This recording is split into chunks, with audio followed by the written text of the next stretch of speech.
Semua. Cepat cepat. Hei semua. Cepat. Hei. Mana itu? Mana? Masuk. Cepat. Hei, jangan main itu.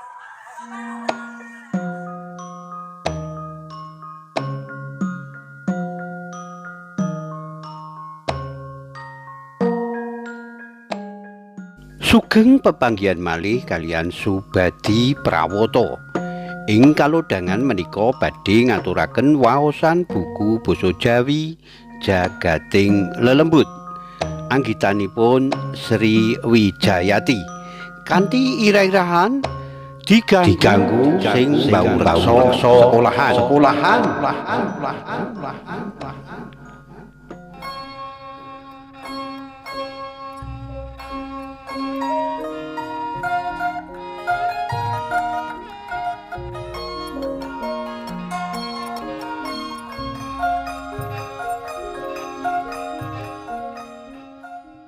Cerita iki kedadian wis rada suwe, kira-kira 3 taun sing kepungkur. Wayah esuk ing mangsa udan, kembang-kembang ing plataran sekolahan katon mekrok. Kembang-kembang nambahi asrining sesawangan. Platarane katon resik, wit-witan tinata apik. Sekolahan cet ijo sing dedunung ing desa pinggir sawah. Uga cedhak karo makam umum.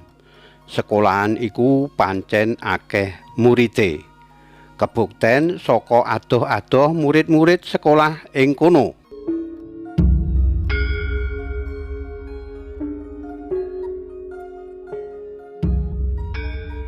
Ana wali murid sing nyambut gawene ing sawah cedhak sekolahan.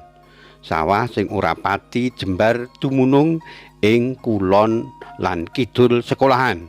Dene kuburan dununge ana sacedhake sekolahan mung keletan dalan. Mula yen ana sripah mesti ketok wong sing padha ngubur jenazah saka sekolahan.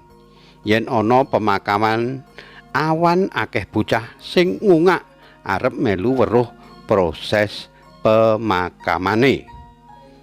Murid jaman saiki yen mangkat sekolah akeh sing diterke karo mamake, uga yen mulih mesti kudu dipethuk. Nanging ya isih ana murid sing mangkat sekolahe numpak sepeda dhewe. Ajar mandiri.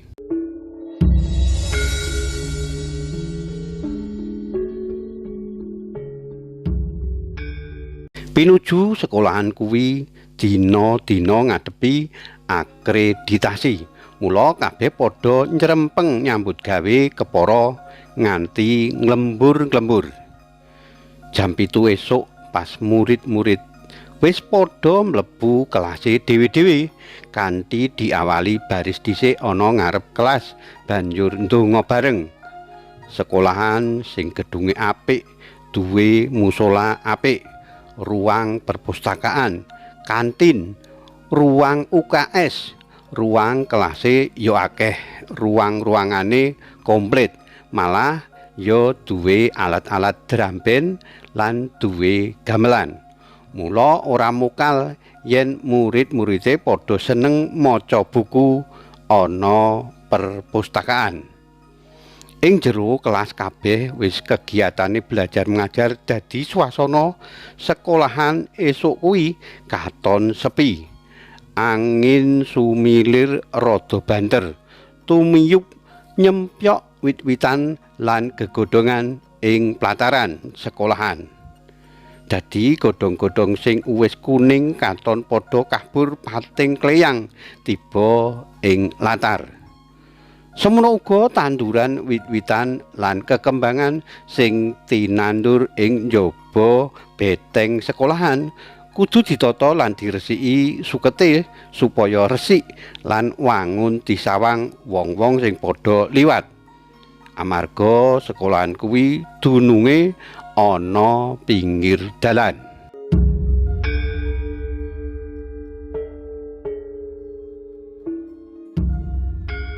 Pak Karyo dadi meja penjaga sekolahan lagi tumandang ing pawon sekolahan gawe wedang lan ngresiki kolah lan WC.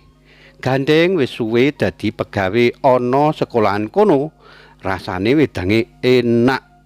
Sedengan ora ana sing bisa nandingi enake. Uga kolah lan WC-ne kabeh wangi lan resik senajan cancahe luwih saka 6. Dene sing resik latar tanduran lan taman Pak Maman sing uga ngrangkep dadi satpam sekolahan. Cepat. Hei, semua. Cepat. Hei, mana itu? Suasana sing maune anteng meneng saknalika dadi rame. Ana bocah kelas 3 sing nangis mengok-mengok ing jero kelas nalika lagi pelajaran. Banjur bocah 4 kancane uga melu nangis merga weruh lan diunek-unekake dening kuntilanak. Guru sing ngasta kelas 3 nganti bingung olehe ngeneng-ngenengi. Nanging bocah 5 mau anggone nangis ora bisa meneng. Guru kelas 4 ngerti yen kelas jejere ana sing ribut-ribut, banjur marani. "Wah, kok do nangis muride? Ana apa, Bu? Ayo, saiki bocah-bocah iki digawa nang ruang UKS." Pak Guru kelas 4 lan guru kelas 3 gandeng bocah-bocah sing nangis digawa neng ruang UKS. Bocah-bocah mau banjur dikon lungguh kursi lan diblonyo lenga putih. Banjur ditakoni, "Ana apa kok nangis, Nduk? Apa wetengmu lara?" "Mboten, Pak. Aku neng kelas dicedhaki kuntilanak. Matane mencereng, mendelik, rambutnya putih, dawa banget. Untune siunge medeni banget. Kuntilanak kuwi nesu-nesu, trengeni lan ngunek-unekke aku." Bocah 5 dadi nangis kabeh meneh nganti gawe bingunge bapak ibu guru sekolahan kono. "Wah, nek ngene iki kudu ngaturi wong sing bisa ngerti alaming lelembut lan bisa nambani," kandhane guru kelas 4. "Oh, nggih, kula gadah kanca sing ngertos bab niku. Kula tak telpone supados mriki nambani, Pak." "Ya wis, Kek, nelpon Bu." Ora gantalan suwe ana wong sing isih enom katon mlebu ing gerbang sekolahan. Banjur didherekake Pak Maman mlebu ing ruang UKS. Sing ditambani dhisik dhewe sing indigo sing weruh kuntilanak dhisik dhewe. Sawise ndonga tangane loro banjur diusapake praine bocah mau. Saknalika bocah mau melek biar karo bengok nangis yen sikile rasane abot banget ora bisa dijunjung. "Wis saiki sareh ya, Nduk. Neng kene akeh kancamu lan ana sing bisa nulungi kowe." "Pak, aku mau diunek-unekke meneh karo kuntilanak, karo disengeni. Aku wedi tenan, Pak. Ning kuntilanak saiki wis lunga mabur ning dapuran wit pring wetan sekolahan." "Wis saiki meneng ngombe dhisik ya," kandhane Prasaja. Sing nambani mau jenenge Prasaja, matur karo Pak Guru. Ngeten Pak Guru. Niki pancen wonten makhluk kuntilanak ingkang wau mlebet kelas.